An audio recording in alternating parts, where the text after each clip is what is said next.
This is a fun little trick here. It's multiplying any two 3-digit numbers without showing any work. So I'm going to show work on how you do it, but then you can completely just stare at these numbers and write the answer. It'll amaze almost anybody. So let's take a look here. So the first thing you do is you multiply your two ones digits together. 1 times 3, and you write 3. Next, you cross multiply like this, the tens digit and the ones digit of each number like this, and you get 1 times 1 plus 2 times 3, which is 7. So I already had the 3, and now I have a 7. So next, you write your 3, 7, and the next one, you cross multiply like this, and like this, and then you multiply the 10 digits. So you have 3 different multiplications going on there. So 2 times 1 plus 3 times 3 plus 2 times 1 is going to be 13. And you're going to carry the 1 into the next part here. So I'm going to put a little 1 here. So it's 30 and then teen. And then let's go to the next one. Now you cross multiply the hundreds and the tens digits.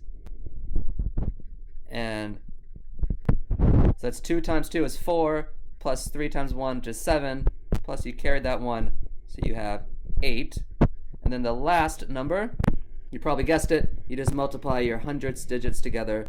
3 times 2 is 6.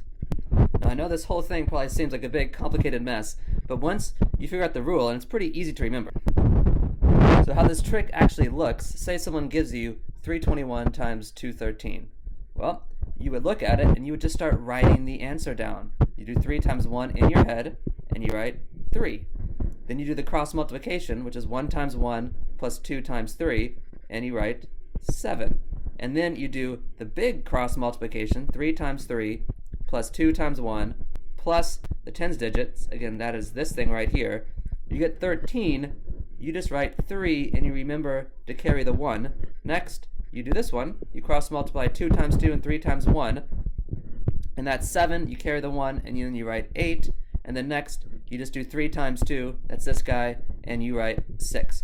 So again, how the trick looks is the person doesn't see you do any of this. They see just this. They see you just write the answer down without showing any work. And you can do this quite easily with the practice. Let's try one more example. So you have 263 times 417. The first thing you do is you multiply the ones digit. 3 times 7. That is 21. You write a 1 here, and then you remember to carry the 2. Next, you cross multiply 3 times 1, which is 3, 6 times 7, which is 42. 42 plus 3 is 45, and then you add your 2, and you get 47. So you write the 7, and then you make sure you carry the plus 4. Next is this big cross multiplication. You do 4 times 3, which is 12, plus 2 times 7, which is 14, plus 6 times 1, which is 6, and then you add the 4, and that becomes 36. So you write the 6, and you carry the plus 3. Again, this would be easy to do in your head as you're just writing the answers down and remembering what you're carrying each time. So the next one, you cross multiply the tens and hundreds. 4 times 6 is 24, plus 2, and then you carry the 3 here, and that equals 29. So you write a 9 here, and then you carry the plus 2. And the last one, you multiply the hundreds. 2 times 4 is 8, but then you add the 2 right here to make 10, and you get your final answer, 109,671. And again, this looks like it's too complicated to do in your head. It is really not. You should try one of these and see if you can do it. You just write the answer down. These are all simple calculations I'm doing. It's actually an impressive trick if you do it. All right, that's it.